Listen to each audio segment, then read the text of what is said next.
in with us, a consultant working with the FAO, and he's here, Steve Maximay. He's working in, well, he's in Guyana for just a couple of days, and he's already started some meetings yesterday. So we're happy that you can spend some time with us on the program this morning. My pleasure. Welcome aboard. Anything to do with public education. All right, good. So here we are talking about the importance of disaster risk management, which is a biggie.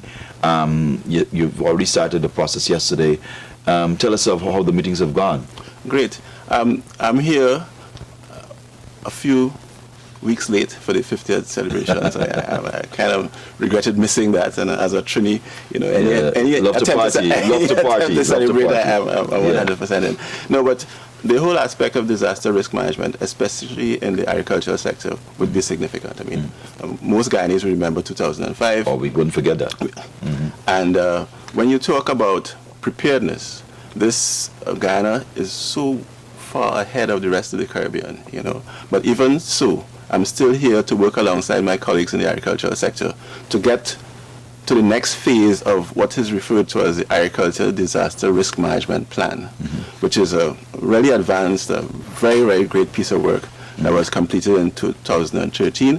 But we're at the stage now where we're reviewing and looking to ramp up the implementation. So that's why I'm here on this occasion. Right. The basis of this in the earlier days would have been from the JAGU initiative. Definitely. And Definitely. that has to be mentioned. And so it created the basis, basically, to push it on.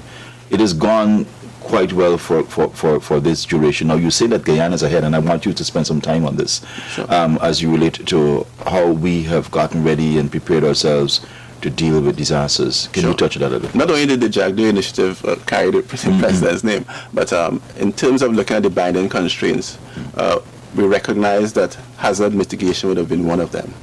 And with the current increasing impacts of climate change, we are seeing now a level of preparedness that is necessary worldwide.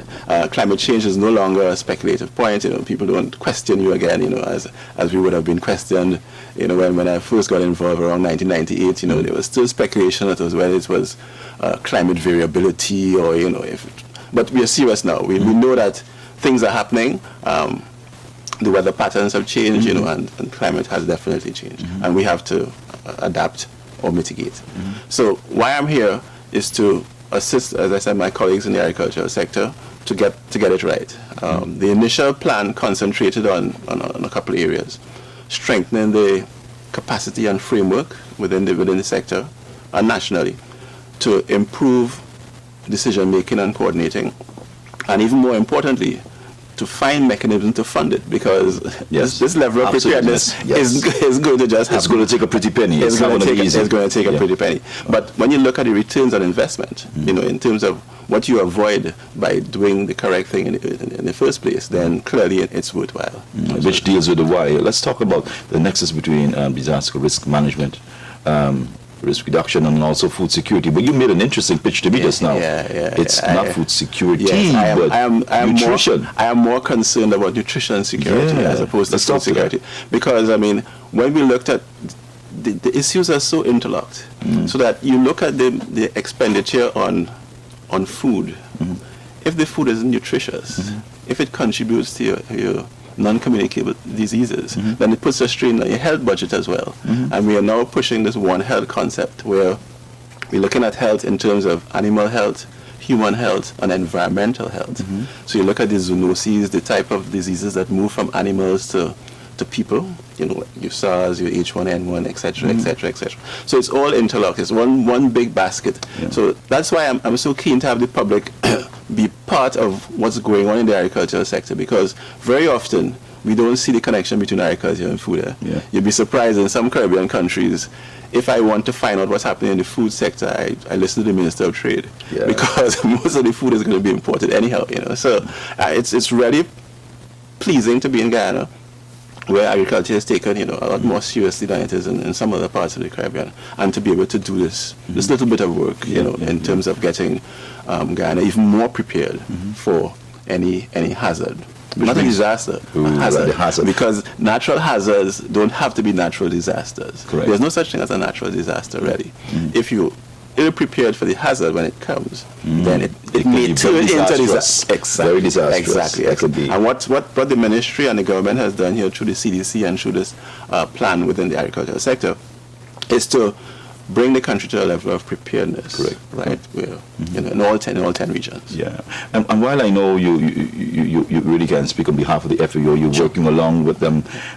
It's something that the FAO is very, very serious about. They have been pushing it. I mean, the initial plan was conducted with the help of a FAO consultant, a colleague of mine, and now I'm here to, push it a step further. Right, and this is also very important to the global development agenda.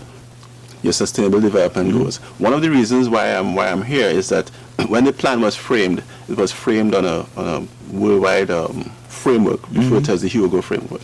There has now been the Sendai framework, which was developed in 2015. So part of my mission would be to help tweak the plan to make sure that it conforms with the new perspectives and the new sustainable development goals. And all very exciting stuff. Interesting. I hope your viewers recognize that. I mean, we are part of a celebration here of Guyanese ingenuity and the fact that you've been leaders in this whole climate change response. I mean, starting with your Office of Climate Change in the Ministry of the President, and so I mean, really innovative stuff that the rest of the Caribbean will do well to learn from.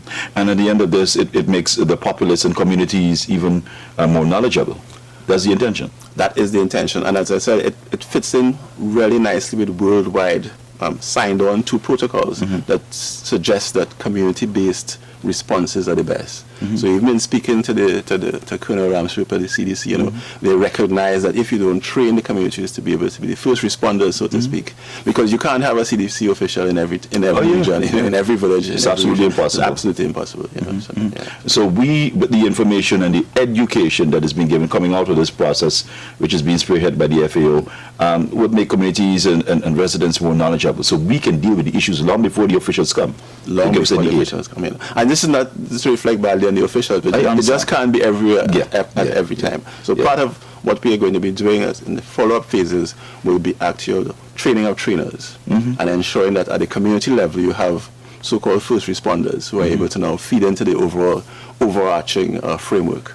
Because I mean, there's excellent framework. I must say that I feel proud to be part of this. Steve, thanks so much for coming in. We wish you all the best. It's my pleasure. And welcome to Guyana. You'll be coming here for a while. You'll be coming here for a while. So welcome back. Yeah. You're having a ball while you're here. And no, I'm having tennis rolls. You have a tennis roll.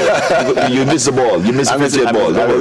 I'll stick to tennis rolls. We've got celebrations right down to the end of the year. I'm sure there are more. You can come back. I'm going to find a way. Yeah, I'm going to find a way. See, Maximay, the consultant working with the FAO. Thanks so much for coming in.